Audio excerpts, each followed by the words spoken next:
Kuldeep Stohr was an orthopedic surgeon at Addenbrooke's hospital. Her patients, children. But there are question marks over hundreds of the operations she performed, and Cambridge University Hospitals has been criticised for not acting on concerns about the consultant going back a decade. The break was just above his ankle? Just above his ankle, yeah, the lower part of his leg, and it done the tibia and the fibia. 2 years ago, Lucy Tim's son, Bobby, was walking home from school when he was hit by a car. His emergency surgery was not performed by Kuldeep Stohr, but Bobby was transferred to her care afterwards. Lucy says it was soon clear there was a problem. Bobby's foot was turning inwards. But she says Kuldeep Stohr was dismissive and effectively fobbed them off for over a year.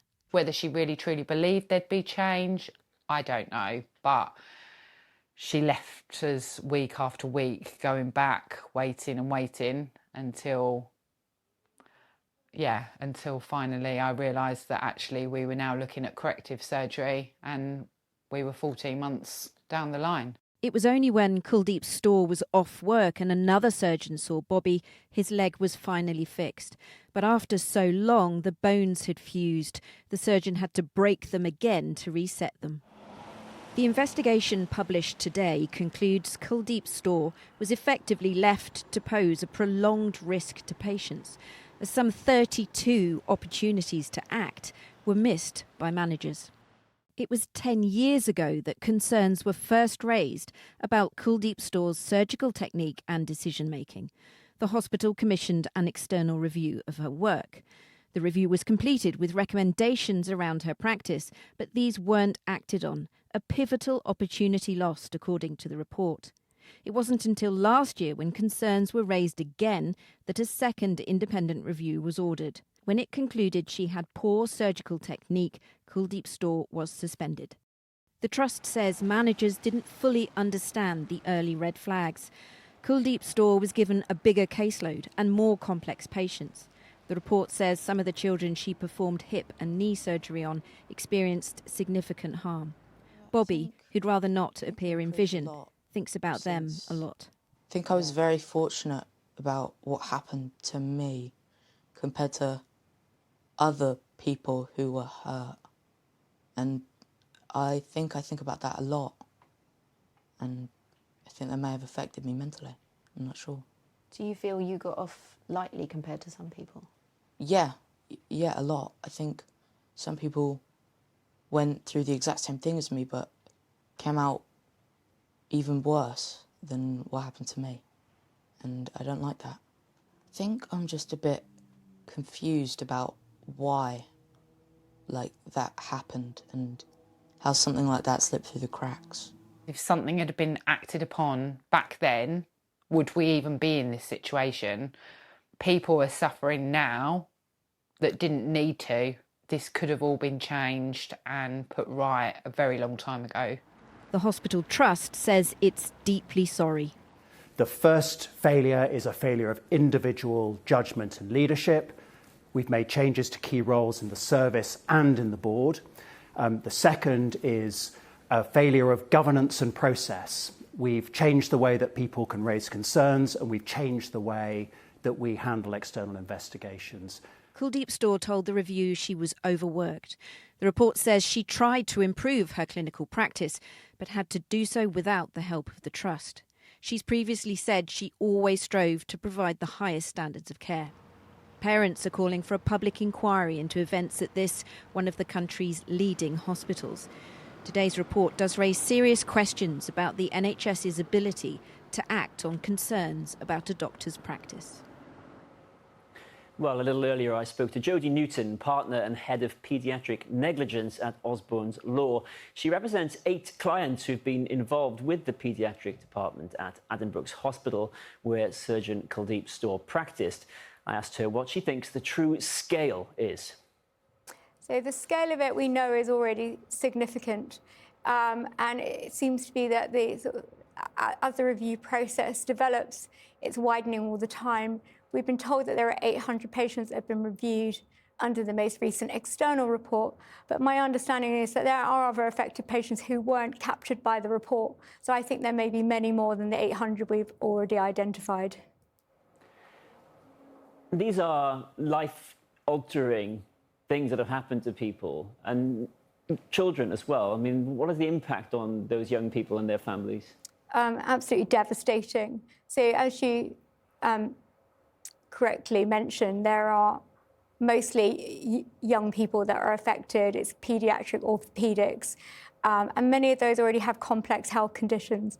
So a lot of them are suffering from very severe disabilities, and then to have to cope with an exacerbation of already very serious conditions, that's very hard. And there are also some that have orthopedic-only conditions, and those could have been corrected shortly after their birth when they were young babies, and they've now got lifelong disabilities. And the tragedy of this is that some of those people who were operated on didn't need to be, because had the hospital acted on the review almost 10 years ago, then this could have been avoided.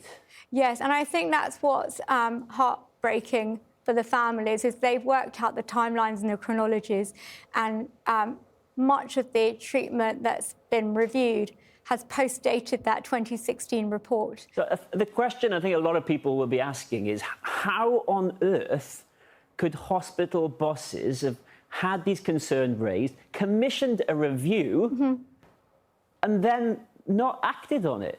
I do think that their commitment to understanding the root causes of the delay in identifying some very serious shortcomings by this surgeon have been highlighted by the report. So I respect that they have looked into greater depth at how this went wrong and therefore how it can be avoided. But yes, you're quite right in saying that if you are commissioning reports, why on earth would you do that and then have the leadership go on to either misunderstand it, misinterpret it, or outright ignore it? One of the extraordinary things about this latest report is that they talk about this investigation from 10 years ago, and Ms Stohr herself, the surgeon, she appears to have understood that there was criticism of her and tried to do something about it, but her bosses did not. So the finding is that she did appreciate the points raised and she did work on improving her practices, but then she received so little support systemically that that it was more of a superficial response to the outcome of the report. But then there was also seemed to be a tension between her and the other consultants that she had been investigated. The outcome from the leadership, the messaging from the leadership, was that her practices were not substandard, which actually is in conflict with the findings of the report.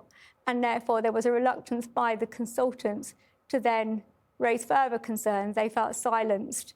They felt very let down by the leadership. But a lot of the consultants didn't even know this report existed. Is that correct? No, they didn't, including the consultant that reported her, reported this as a safety incident. I believe that they were not allowed to see the report. Most people didn't see the report. I mean, we've heard so many times, haven't we, the maternity scandals, whatever the scandal is within the NHS, the same phrases keep coming up, and they've appeared again today, talking about a culture that suppresses these sorts of things. Yeah. And you're right in likening it to the maternity scandals, and there is a frustration among the community of professionals that I work within about patient safety and how we have these repeated and very well-meaning investigations into maternity safety failures, in this case, paediatric orthopedic safety failures, and yet despite these very extensive reports and a lot of work and commitment which has gone into those, there has been a lack of implementations of the recommendations. Where do you go next with your clients and the patients who've been affected? I mean, are you looking for some sort of legal recourse? The hospital says, they're doing everything they can. It's never going to happen again and all that. Yes, there's been a real ripple effect in that community because they need to return to that hospital for ongoing treatment, and there's no longer that feeling of safety. They're disappointed in the leadership, and they think back to what could have been had this not happened. So that is an important outcome of this. So they need to build up this feeling of being safe in their own hospital and for treatment going forward. In terms of a legal remedy, they are entitled to, if there's been a breach of duty of care and that's been causative of harm, then they're entitled to bring a legal case for negligence against the hospital trust. Jodie Newton, thank you very much. Thank you.